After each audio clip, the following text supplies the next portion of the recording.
James picture ಅನ್ನ ತೆಗಿಬೇಕಂತ ಒತ್ತಡ ಆಗ್ತಾ ಇದ್ದಾರೆ ಅಂತ ಪ್ರೊಡ್ಯೂಸರ್ ಅವರು. ಹಲವು ಕಡೆ ಅವರಿಗೆ ಚಿತ್ರಮಂದಿರಗಳೇ ಸಿಗ್ತಾ ಇಲ್ಲ. ನಮ್ದು ಬಹಳ ಥಿಯೇಟರ್ ಓನರ್ಸ್ ಫೋನ್ ಮಾಡಿದ್ರು. ನಮ್ಮ ಕನ್ನಡದ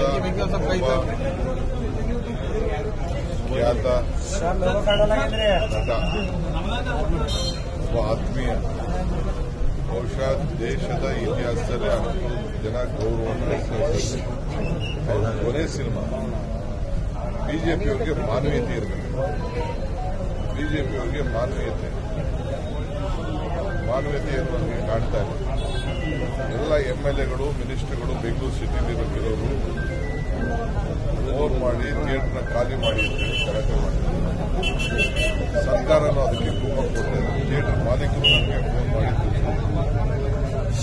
ಕಾಶ್ಮೀರ್ ಸಿನಿಮಾ ಯಾರು ಬೇಕಾದ್ರೂ ಏನ್ ಬೇಕಾದ್ರೂ ಪ್ರಚಾರ ಮಾಡಬೇಕಾಗಿಲ್ಲ. ಏನು ಒಂದು ಸ್ಟೋರಿ, ಹೊಸದಾಗಿ ಸ್ಟೋರಿ ಏನಿದೆ, ದಿನೇ ಸ್ಟೋರಿ ಏನಲ್ಲ, ಅವರು ಸ್ಟೋರಿ ಅಂತ ಅವ್ರ ಪಕ್ಷಕ್ಕೆ ಅನುಕೂಲ ಆಗ್ತದೆ ಅಂತೇಳಿ ಅವ್ರು ಸ್ಟೋರಿ ಮಾಡಿ ಇಂಥವೆಲ್ಲ ಹಿಂದೆ ಎಲ್ಲ ಬೇಕಾದಷ್ಟೆಲ್ಲ.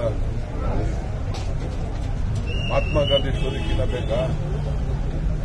ಮಹಾತ್ಮ ಗಾಂಧಿ ಹತ್ಯೆ ಕಿನ್ನಬೇಕಾ? ಇಂದಿರಾ ಗಾಂಧಿ ಹತ್ಯೆ ಕಿನ್ನಬೇಕಾ?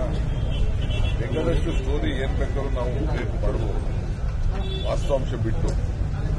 ಅವ್ರೇನೋ ಮಾಡ್ತಾ ಇದ್ದಾರೆ, ಇರಲಿ, ಅವ್ರ ಪಾರ್ಟಿ ಅಜೆಂಡಾ ಎಲ್ಲ ಪ್ರೈಮ್ ಮಿನಿಸ್ಟರ್ ಕರೆಸ್ಬಿಟ್ಟು ಅವ್ರ ಸನ್ಮಾನ ಮಾಡಿಬಿಟ್ಟು ಟ್ಯಾಕ್ಸ್ ಎಲ್ಲ ಫ್ರೀ ಕೊಟ್ಬಿಟ್ಟು, ಏನ್ ಟ್ಯಾಕ್ಸ್ ಕೊಡೋಂಥದ್ದೇನಿದೆ, ಏನ್ ಟ್ಯಾಕ್ಸ್ ನ ಎಕ್ಸೆಂಪ್ಷನ್ ಮಾಡೋಂಥದ್ದೇನಿದೆ, ಏನಂತ ಮಾರಲ್ ವ್ಯಾಲ್ಯೂ ಏನಿದೆ ನನಗೆ ಗೊತ್ತಿಲ್ಲ. ಈಗ ನೋಡಿಲ್ಲ, ಬೇರೆ ವಿಚಾರ.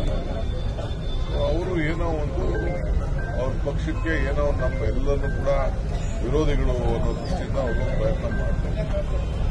ನಾವು ಎಲ್ಲರೂ ಕೂಡ ಇದು ನಮ್ಮ ಪ್ರಜಾಪ್ರಭುತ್ವದ ವ್ಯವಸ್ಥೆಯಲ್ಲಿ ನಮಗೆ ಸಂವಿಧಾನ ಬಂದಿದೆ. ಆ ಸಂವಿಧಾನದ ಹಕ್ಕನ್ನು ಉಳಿಸಿಕೊಳ್ಳಲಿಕ್ಕೆ ನಾವೆಲ್ಲ ಹೋರಾಡ್ತಾ ಇದು ಯಾವ ಥಿಯೇಟರ್ನಲ್ಲೂ ಕೂಡ ಏನು ನಡೀತಾ ಇದೆ, ಜೇಮ್ಸ್ ಪುನೀತ್ ರಾಜ್ಕುಮಾರ್ ತೆಗಿಬಾರದು. ಎಷ್ಟು ದಿನ ನಡೆಸಲಿ.